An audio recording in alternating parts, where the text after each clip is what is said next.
दोस्तों, पोषण की जो शुरुआत होती है वो कहाँ से होती है?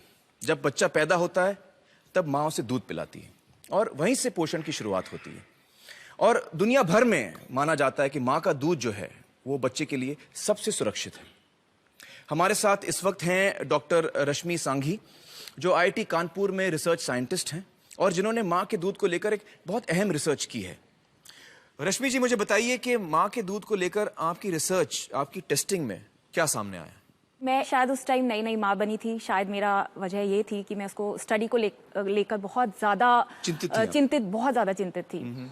तो उसमें हमने कुछ माँओं को कन्विंस किया, उनका हमने सैंपल लिया, उसकी हमने टेस्टिंग की। एंड जितना मैंने सोचा था, मैं बिल्कुल शॉक्ड। एक एंडोसल्फान और क्लोरिपाइरिफॉस, इस तरह के कुछ पेस्टिसाइड्स हैं जी। तो एंडोसल्फान करीब 800% ज्यादा मिला उस माँ के दूध में। 800% जी। और करीब 400% क्लोरोपाइरिफॉस, जो मतलब जो अलाउड लिमिट है, एडीआई आपका अलाउड, उससे 400% ज्यादा, और दूसरा 800% ज्यादा। तो ये तो बहुत शॉकिंग बात है। बहुत शॉकिंग है। तो ये मतलब बच्चा पी रहा है, जो माँ का दूध, ये माँ के दूध से बच्चे को जा रहा है। और ये माँ के दूध में इसलिए आ रहा है क्योंकि माँ जो है, जो सब्जियां फल खा रही है, उससे उसको, जी हाँ, उसमें पेस्टिसाइड है। जी हाँ। तो ये आईआईटी कानपुर में आपने ये रिसर्च किया। आइए अब मैं आपको ले चलता हूँ कासरगोड, जहां करीबन 25 सालों तक इसी एंडोसल्फान नाम के पेस्टिसाइड की हेलीकॉप्टर से स्प्रेइंग की गई थी।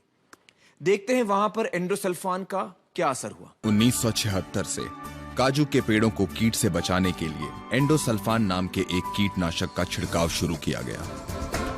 कासरगोड जिले की 15,000 एकड़ जमीन पर हेलीकॉप्टर से ये जहर छिड़का गया।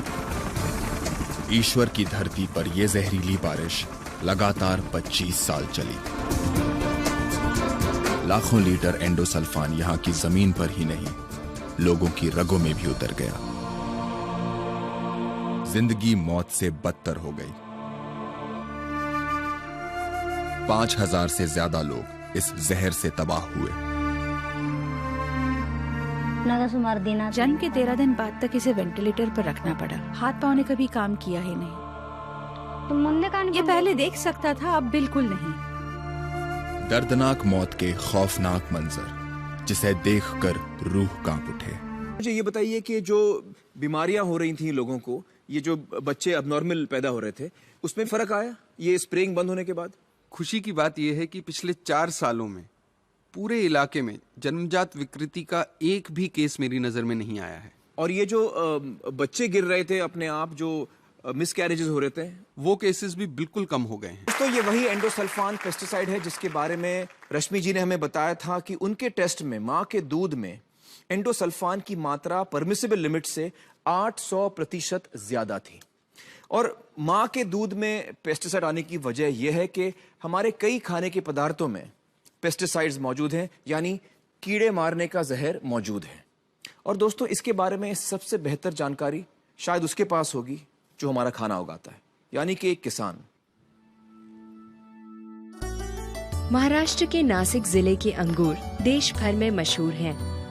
ताजे ताजे और रस भरे अंगूर देखते ही मुंह में पानी आ जाता है। लेकिन जो किसान इन अंगूरों को उगा रहा है, वो इन्हें नहीं खाएगा। 6 साल पहले मुझे मुंह में छाले हुए थे। उस टाइम अंगूर का सीजन था, तो मैं रोज अंगूर खाता था। हम अंगूर की खेती के केमिकल स्प्रे करते हैं, तो फिर मैंने मेरे खेती का अंगूर खाने बंद कर दिया। तो मेरे मुंह के छाले बिगर दवा वो अच्छे हो गए। इंसेक्टिसाइड नहीं डाला तो इधर इंसेक्ट ने बाइट कर दिया इस बेरी को, तो काला दाग आता है। व्यापारी जब आता है वो देखता है इस पे बंच पे काले दाग है, तो भाव गिरा देता है, तो हमें फिर नुकसान हो जाता है। तो हमें मालूम है इससे क्वालिटी खाली दिखने के लिए बढ़ती है, उसके न्यूट्रिएंट्स कम तो होते हैं लेकिन पॉइजन अंदर जाता है, इसलिए खाली व्यापारी पर्पस के लिए करना पड़ता है। हमने अलग सी जगह खेती की, उसमें हमने बिगर केमिकल स्प्रे लगाए हुए सब्जी तैयार की और वही हम खाते हैं। फिरोजपुर पंजाब के सुरेंद्र राजपूत दुनिया भर को पेस्टिसाइड्स बेचने वाले खुद बिना केमिकल के खेती करते हैं।